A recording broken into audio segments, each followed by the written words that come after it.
Kazi Kuntu Wanyeke. Mbali na hayo sasa, mtazamaji, kuna hofu kubwa miongoni mwa wakazi wa Kilgoris kufuatia vifo vya watu 6 kutokana na mlipuko wa maradhi ya kipindupindu eneo la Transmara.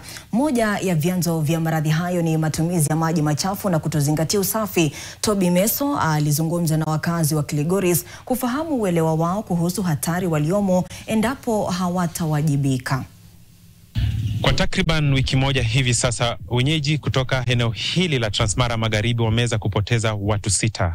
Na hili ni kutokana na maji ama pia ile mazingira ambao hao wenyewe wanaishi. Ningependa kuungana na wenyeji kutoka eneo hili waweze kutueleza changamoto ambao wanapitia katika maisha yao kila siku. Ungana nami.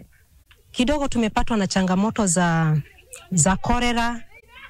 Kufikia juzi nilisikia tumefikisha idadi ya watu 60 district yetu hapa, watu wengine wamekufa, na ni kwa sababu ya mazingira kuwa machafu. So changamoto ambazo tuko nazo ni mazingira ya usafi. Hivyo kama serikali yetu ya Kenya ingetupa mahali pa kupeleka taka, iwe kuna sehemu tu purposely imetengwa kwa sababu ya taka, ingekuwa mahali ingekuwa ni vizuri sana. Siku hizi imekuwa uchafu, tunarusha mtoni, wengine wanarusha kwa barabara, hata barabara hatuna. Hiyo ndio shida tuko nayo. Kwa wenyeji wa eneo hili, ombi lao ni moja kwa serikali na wadau husika ili waweze kuingilia kati na kuweza kuwasaidia. Kanjo watuangalie na gavana yetu watuangalie sana. Waturudishie zile matinga zilikuwa zinakuja zinarokota uchafu. Kila baada ya wiki wanakuja mara 3, waturudishie hizo matinga zilikuwa zinachukua uchafu. Hata wenye wanaoshanga mboga wanatumia maji ya kuteremuka ya mto. Hiyo ndio mboga tunakula sasa, ndio inabada tumekuwa na changamoto ya ya kolera. Sisi kama ni walipa ushuru kama wengine katika Kenya, hatuangaliwi na serikali ile inahitajika kutuangalia.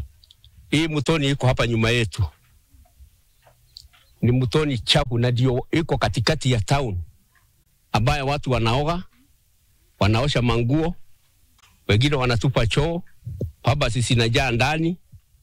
Wale wachuzi wa soko wakipita huko wanachota maji ya kuwezea zile mboga tunakula.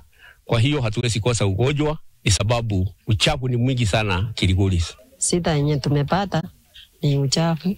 Hata hii kibarua yenye tumeenda tunakunywa maji mbaya. Ndio hata tumepata ugonjwa. Hata hii mahoteli maji inatengenezewa na machakura na maji mbaya. Ndio hata imeleta sida, ndio hata tumbe inaanza kutuma. Kwa wenyeji wa eneo hili, changamoto ya maji umegeuka kuwa changamoto yao ya kila siku, na kwa hivyo wanalazimika kutembea hatua refu ili kuweza kutafuta huduma hii muhimu. Nikiripotia NTV mashinani kutoka Transmara Magharibi, mimi ni Toby Meso.